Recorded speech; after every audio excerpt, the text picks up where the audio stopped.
Hello friends, welcome to Hindi story world. दोस्तों, video शुरू करने से पहले आप सभी से एक छोटी सी रिक्वेस्ट है कि अगर आप हमारे चैनल में नए हैं तो चैनल को सब्सक्राइब कर बेल आइकन प्रेस करें ताकि आने वाली वीडियो की नोटिफिकेशन आपको मिलती रहे। दोस्तों, आज की वीडियो में हम आपको विनायक चतुर्थी की कहानी सुनाते हैं। एक बार भगवान शिव एवं माता पार्वती नर्मदा नदी के किनारे बैठे थे। वहां माता पार्वती ने भगवान शिव से समय व्यतीत करने के लिए चौपड़ खेलने के लिए कहा।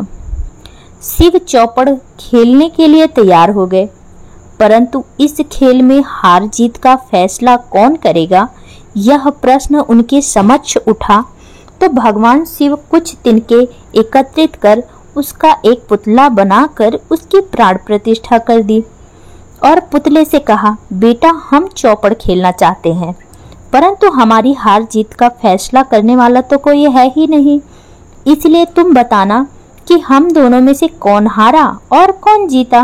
उसके बाद भगवान शिव और माता पार्वती चौपड़ खेलना शुरू कर दिए।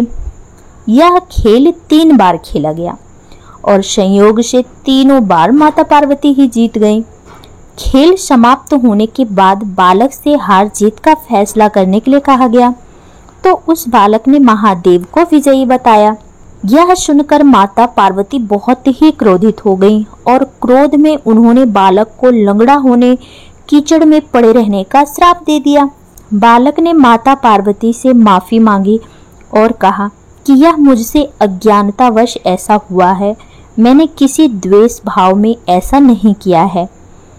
बालक द्वारा क्षमा मांगने पर माता ने कहा, यहाँ गणेश पूजन के दिन नाग कन्याएं आएंगी, उनके कहे अनुसार तुम गणेश व्रत करो, ऐसा करने से तुम मुझे प्राप्त करोगे। यह कहकर माता शिव के साथ कैलाश पर्वत पर चली गईं। 1 वर्ष के बाद उस स्थान पर नाग कन्याएं आईं और नाग कन्याओं से श्री गणेश के व्रत की विधि मालूम करने पर उस बालक ने 21 दिन लगातार गणेश जी का व्रत किया। उसकी श्रद्धा से गणेश जी बहुत ही प्रसन्न हुए।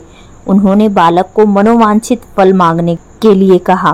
उस पर उस बालक ने कहा, हे विनायक जी, मुझ में इतनी शक्ति दीजिए कि मैं अपने पैरों से चलकर अपने माता पिता के साथ कैलाश पर्वत पर पहुंच सकूं और वे यह देखकर प्रसन्न हो जाएं। तब बालक को वरदान देकर श्री गणेश जी अंतर ध्यान हो गए। इसके बाद वह बालक कैलाश पर्वत पर पहुंच गया और कैलाश पर्वत पर पहुंचने से अपनी कथा उसने भगवान शिव को सुनाई। चौपड़ वाले दिन से माता पार्वती शिव जी से विमुख हो गई थी, अतः देवी के रुष्ट होने पर भगवान शिव ने भी बालक के बताए अनुसार 21 दिनों तक श्री गणेश का व्रत किया। इस व्रत के प्रभाव से माता पार्वती के मन में भगवान शिव के लिए जो नाराजगी थी वह समाप्त हो गई। तब यह व्रत विधि भगवान शंकर ने माता पार्वती को बताई। यह सुनकर माता पार्वती के मन में भी अपने पुत्र कार्तिकेय से मिलने की इच्छा जागृत हुई। तब माता पार्वती ने भी 21 दिन तक श्री गणेश का व्रत किया तथा दुर्वा फूल और लड्डुओं से गणेश जी का पूजन अर्चन किया। व्रत के 21वें दिन कार्तिकेय स्वयं माता पार्वती जी से मिलने आ गए।